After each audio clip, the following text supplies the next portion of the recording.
In the land of misinformation, I'm the truth seeker. Cut through the lies like a blade, I'm a fact checker. Black communications, the social need to follow. Unmasking fake news, exposing them all tomorrow. I'm on a mission, fighting for the information. No room for deception, it's time for retaliation. Black communications, we set the record straight. Real news, no filters, just the facts we dedicate. Fake news spreading like an epidemic outbreak, but I won't back down, I'll be the one to make them choke. Black communications, not that relevant until exposing all the lies. Watch it burn in hell. Good day, ladies and gentlemen, Rosa here of Splat Communications. Before we start, may we request dear followers, viewers and subscribers to please don't skip ads. This will help us a lot to continue the work that we do. Thank you. Likewise, may we request those who have not subscribed yet to please do so. Kindly make it a habit to like the videos, but more importantly, share it so you can help us in our fight against fake news, misinformation and disinformation. Yang pogo na yan, insofar kami dito, malinis yan. Yang pogo na yan, insofar kami dito, malinis yan. Lumago talaga dahil naging de facto policy ni Duterte. Binuksan niya wide ang mga pinto natin, pati yung ating mga ports of entry na dapat under watch at may jurisdiction ang Bureau of Immigration. Hinayaan sa kanyang de facto policy na kasangkapanin yung mga travel and entry documents tulad ng visa upon arrival na nakita natin nung maraming buwan ng investigasyon sa Bastilla scam. At meron siyang mga kasabwat at kasosyo dyan, pati sa foreign private sector. So hanggang ngayon, napakatinding sakit ng ulo sa atin ang POGO.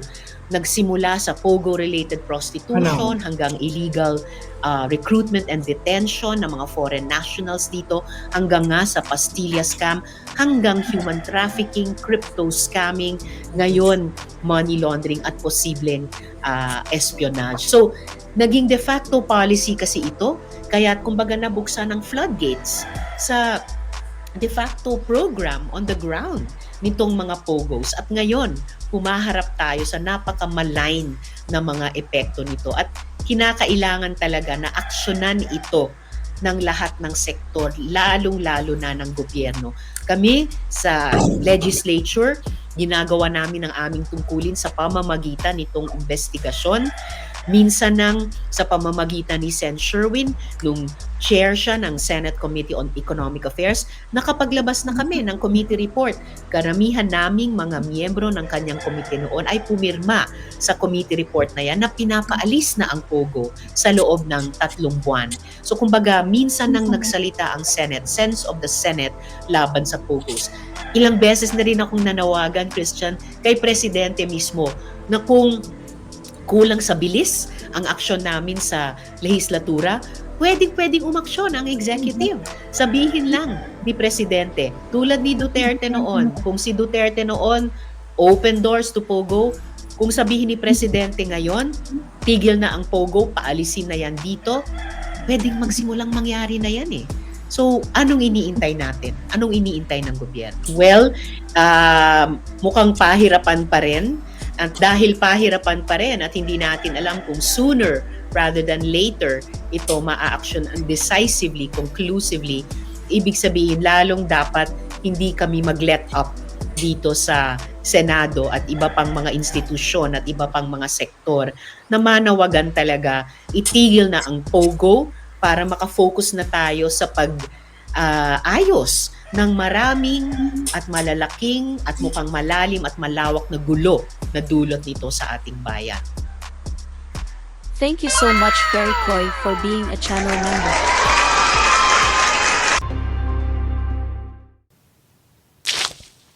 Splat Reaction Commentary. Nakakabahala at nakakalungkot na po talaga ang mga naging epekto ng mga Philippine offshore gaming operators, POGOs, sa ating bansa. Sa ilalim ng administrasyon ni dating Pangulong Duterte, Nagkaroon ng malaking paglago ang industriya ng Pogo.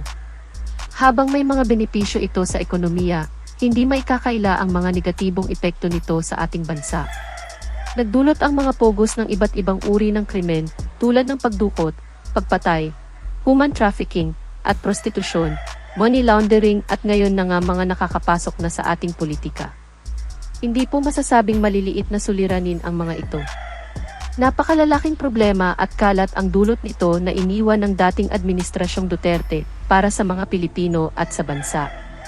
Ang mga ito ay malinaw na indikasyon na ang mga benepisyo ng Pogos ay hindi sapat para ma-justify ang mga negatibong epekto nito sa ating lipunan tatlo.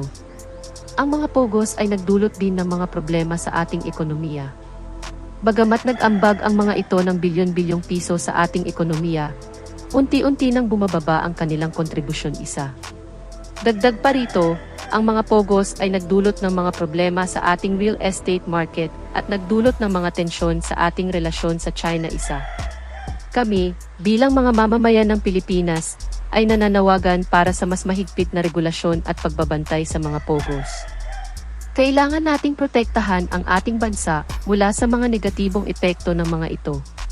Bunga po ang lahat ng suliranin na ito ng isang tamad at papipak na foreign policy na ipinatupad noong nakaraang administrasyon.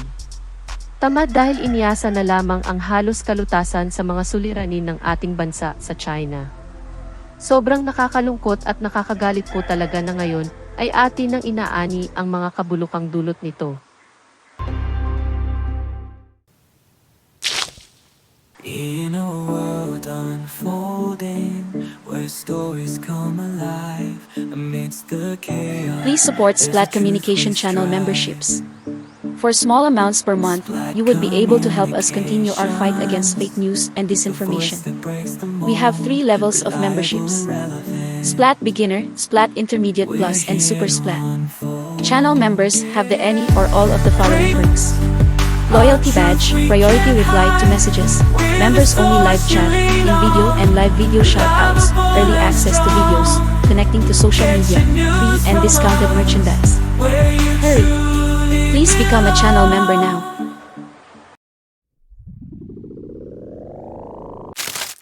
Hello everyone, welcome to Splat Communications, your channel for reliable, relevant, and accurate information regarding sports, surveys, statistics, science, politics, people, lifestyle, arts, travel, and technology.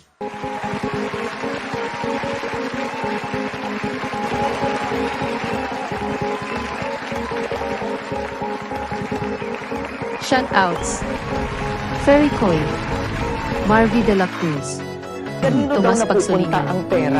Elicio Ducusin, Sino si Edding? Edgardo Pangilinan, Wala ka na ba Rance ibang argumento Adventure, maisip sa utak mo? Sonny Viloria, Ildefonso Hinco, Don Claro, I Tumindig Wanna Be kayo. Free, Romeo Sansano, Tinitiyak ko, Jackie Martinez, meron ding Kasundong titindig Otoglo, sa tabi nyo.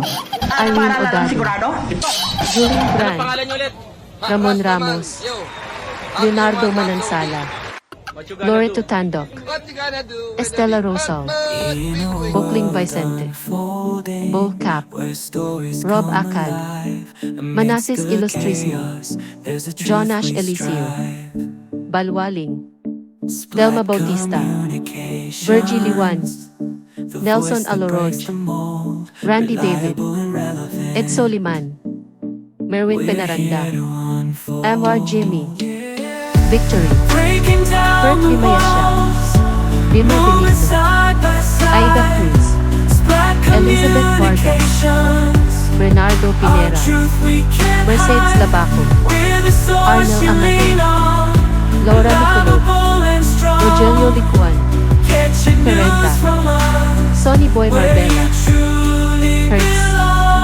Elmer Bashwell, Riemann, Philip Bangloy, Lorna Valencia, Aniseta Petron, Don Claro, Cliff Lucas, Eda Master, Maritz Oshas, Lucila Oloan, Teresita Domingo, Teresita Rosas Coson, Where facts intervene. Ain't no land of misinformation, I'm the truth seeker. Cut through the lies like a blade, I'm a fact checker. Black communications, the social need to follow. I'm asking fake news, exposing them all tomorrow. I'm on a mission, fighting for the information. No room for deception, it's time for retaliation. Black communications, we set the record straight. Real news, no filters, just the facts we dedicate. Fake news spreading like an epidemic out.